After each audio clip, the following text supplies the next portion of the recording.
George Best unknowingly became the legend with devil's horns, a football genius who was also an alcoholic, a wife-beater and a thief.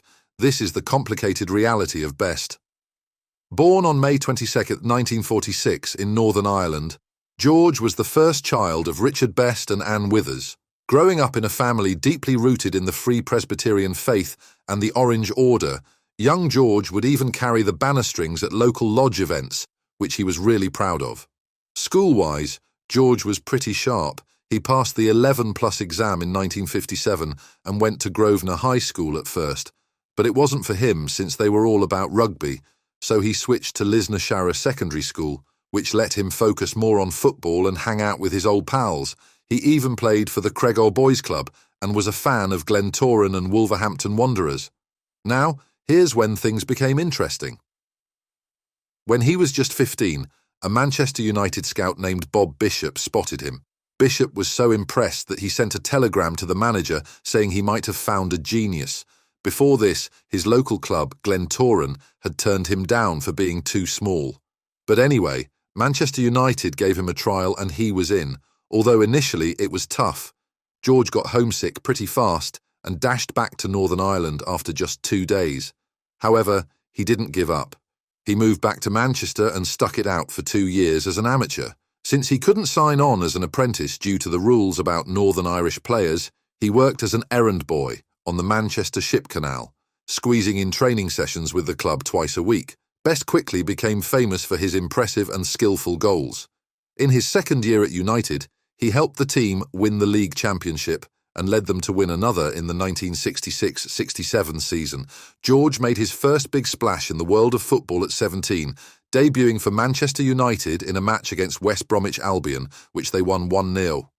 Though he returned to the reserves briefly, his talent was undeniable, and soon he was scoring his first goals for the senior team.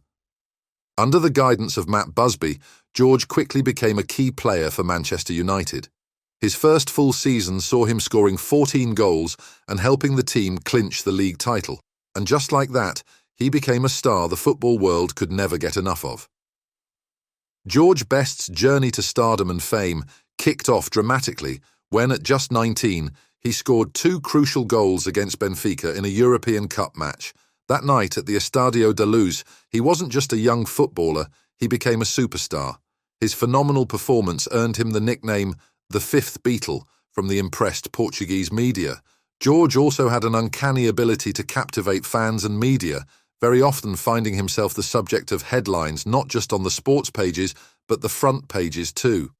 Now, career-wise, the 1966-67 season saw George at his best, helping Manchester United clinch the league title.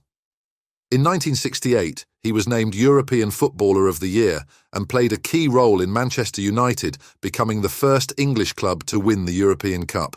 Overall, in his career with United, Best scored 178 goals in 466 games. He was, of course, loved by everyone, and almost everyone knew he would be remembered as a legend in history. But George Best's career was as controversial as it was brilliant.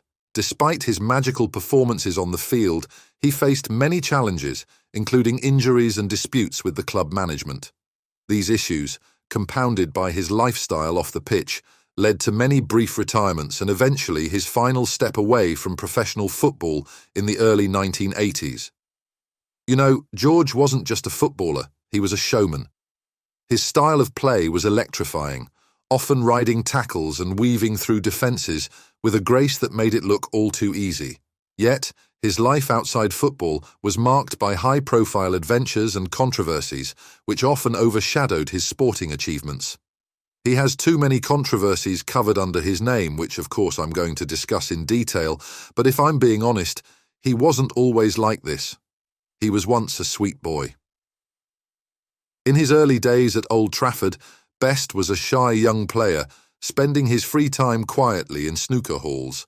However, as he rose to fame, his persona transformed dramatically. He became known for his stylish long hair and good looks, which he complemented with an extravagant lifestyle, even appearing on the popular show Top of the Pops in 1965. George Best was pretty relaxed about money. Once joking, he spent it all on booze, birds and fast cars. But his life was tough due to alcoholism, leading to many personal and legal problems. His struggles with addiction were well known and resulted in various controversies, including a time in jail for drunk driving and a robbery charge. In 2002, he had a liver transplant funded by the NHS, which raised concerns because he was still drinking. George's personal life was also rocky, with several failed marriages and issues with domestic violence that often made the news more than his football skills. He had a few legal troubles too, like arrests for drunk driving, assault and theft. The most significant was in 1984, when he went to prison for 3 months for drunk driving and hitting a police officer. These events are all recorded in court documents and news reports from the time. But hey, an addiction is an addiction. You can't simply get rid of it because you were given a 3-month-long prison sentence. And that's exactly what happened here. But before we get into the details, please make sure to subscribe to our channel for more such videos and also give a thumbs up if you like our tribute to this legend. Now back to Best. George Best continued to struggle with alcohol and was often seen at his local pub in Surbiton, London. On October 3, 2005, he was taken to Cromwell Hospital in London with a serious kidney infection caused by medication he was taking to protect his transplanted liver. By October 27th, news reports said he was very ill and had said goodbye to his family and friends. His close friends, including famous footballers Rodney Marsh, Bobby Charlton and Denis Law, came to see him one last time. Sadly, on November 20th, a newspaper published a photo of Best in the hospital, looking very sick, with a warning about the dangers of alcohol. He passed away on November 25th at age 59 due to a lung infection and organ failure. As a tribute to this legend, the Premier League held a minute's silence before games the weekend after he died, but fans clapped instead to honour him. Throughout his career, Best had moments of decline where his off-field issues affected his performance and relationship with the club, but every so often he would return to the field and remind everyone of his unmatched talent. His legacy isn't just about the goals or the games won. It's also about the sheer excitement he brought to football. All in all, George Best's story is a real mix of spectacular highs and serious lows. He started as a young talent from Northern Ireland and quickly became a football legend. On the pitch, he was amazing. Every move he made was exciting and he had a knack for making defenders look silly. People loved watching him play because he brought a special kind of magic to the game. But off the field, George's life was pretty rocky. He struggled with drinking and other personal issues that got him into trouble more than once. These problems overshadowed his football skills at times and led to a lot of ups and downs in his career.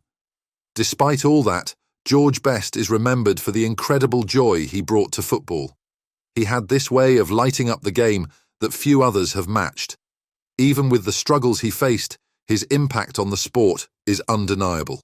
He left behind some unforgettable moments that football fans still talk about. So, even though his life had its rough patches, George Best will always be seen as one of the greats in football, someone who made the game more thrilling every time he stepped onto the field.